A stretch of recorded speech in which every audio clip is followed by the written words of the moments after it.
Isaiah 50, verse 10. Who is among you that fears the Lord, that obeys the voice of His servant? Man, you are in a right relationship with God if this is you. You fear the Lord, that obeys the voice of His servant. That's the Son. You've obeyed the voice of His Son when He said, rise and live.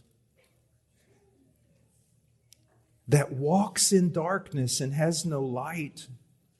Hold it. Michael was teaching that the true Christian walks in the light. That's exactly what John says.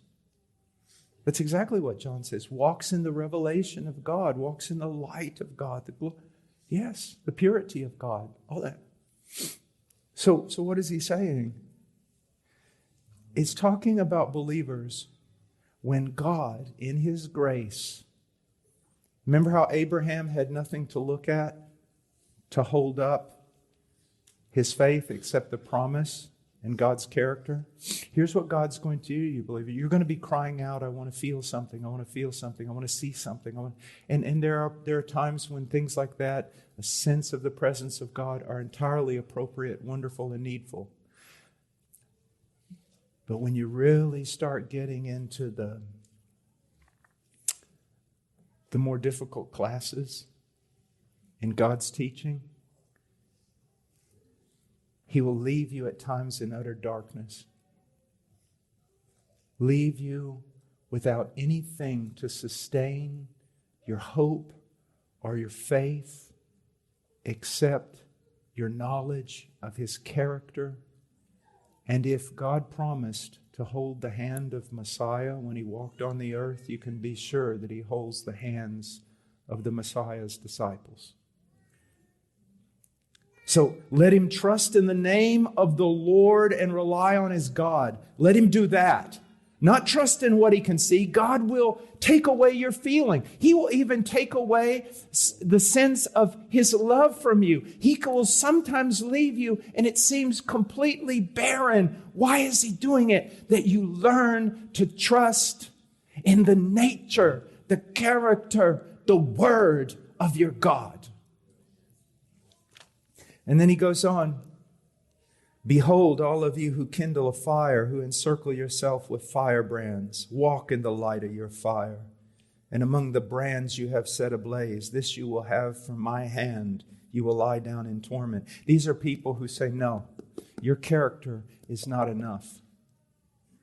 Your word is not enough. I need to see something. I need to feel something. And so they go out there and they acquire strange fire. They've got to have some experience. They've got to have something, because just trusting in the nature of God. And so many believers will come to me and they'll go, I'm believing, but it's almost as though I see nothing. I feel nothing. There is nothing to support me at all. And I'm going, oh child. And yet, you find yourself believing. And yet, you find yourself going forward. Or I'll tell them something like this. Good enough. Seems quite hopeless in your case. Did you drink and party before you became a Christian? Oh, yes, I did. We'll go back to it. If I was you, let's eat and drink, for tomorrow we die. I can't do that. No, really go. Open door. I'll look up some in the yellow pages or get on the internet for you. Go out and have a bang-up time. I can't do that. Why? Why? Because of my God. Sounds to me like God is making you a spectacle at this moment. And He's very happy because He has left you with nothing. He's drawn from you everything. And yet at the same time in heaven He's boasting of you. Look at my servant who walks in darkness and has no light, but trusts in my name. Do you see? Now, so many of you can identify with that, and you're going, what I thought was a desert because of my sin is actually God getting greater glory from me than He would have if I had all kinds of things around me supporting up my faith.